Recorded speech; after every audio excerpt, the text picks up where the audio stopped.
Nan. Pascal. Ci loolu nag. Ça va. Boy. Ay soto Sophie. laa romb ñuy wax di jëw rek. oui Pascal xanaa wóoroo. ah mais man lan laa def ñoom laa romb ñuy fen. mais li ngay def fen la. mais yow fen yàqul ko. mais bien sûr que fen day yàqu koor. koor ak fen ça n'a rien à voir. day yàqu koor. mukk. te xam ni ñu def. waaye bi def di jëwriñ Seck. yow kan mooy jëwriñ Ousseynou Seck. jëwriñ sama benn jëwriñ. oustaz la xam ne ci diine ji lu baax.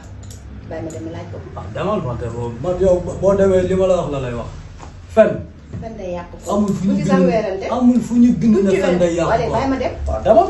baax maa ngi fii man. amul problème man dinaa la woo léegi. ma sóolu sax man koor yi sax maa jàpp man. dinaa la woo. on tourne.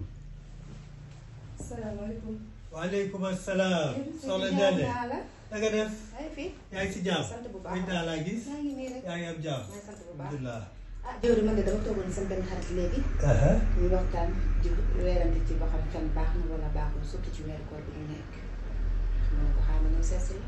waaw jërëjëf soxna Ndeye li nga laaj am na solo trop ndax ñu bëri dañu jàpp ni koor li koy yàq mooy bàyyi lekk ak bàyyi naan ak bàyyi sëy waaye koor am na yeneen xeet yoo xam ne day yàqu koor am na yeneen yoo xam ne day wàññi yoolu koor lu ko mel ni fen day yàqu koor loolu am na addis bu wér boo xam ne yonent bi sallallahu alayhi wa sallam wax na ko ci képp koo xam ne dangay fen yàlla soxlawul sa koor soxlawul sa julli loolu addis bu wér la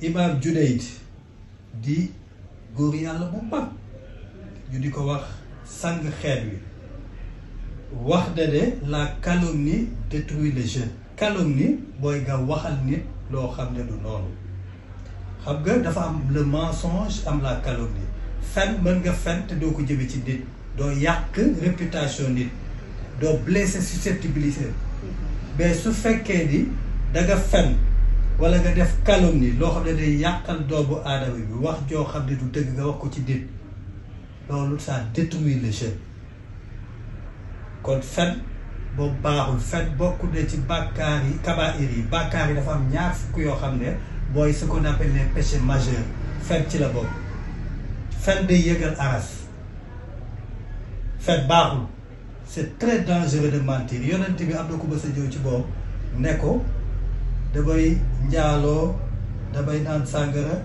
damay sàcc damay fen ma bëgg a bàyyi bàkkaar yooyu yëpp yonent bi xam lu mu ko toon da ko de bàkkaar yooyu yëpp doo tëb yëpp nga bàyyee dooleen da ngay tàmbali ci benn mu ne ko ban lay tàmbalee yonent bi ne ko da ngay tàmbalee ci bàyyi fen waa ji dem di entraîné wu di tàggatu ci bàyyi fen ba bàyyi fen bi bàyyee fen jëw ci yonent bi wax ko leen bàkkaar yi ne ko da ngay tàmbali bàyyi par benn mais ca saasa la ko bàyyi parce que boo bàyyee fen rek beneen bàkkaar dootu ko defati exemple kii naan sàngara su fekkee ni day naan sàngara te di ko dëbb boo ko laajee ndax da ngay naan du la bu dee fenkat la dala naan du ma ko naan te fekk il a menti donc fen bàkkaar la boo xam ne ça détruit le jeune yonent bi wax na ko gaa yu baax yi wax nañ ko boo demee ci Masalik Cheikh Ahmadou Bamba nee na la le jeûne n'est pas seulement l'abstinence de nourriture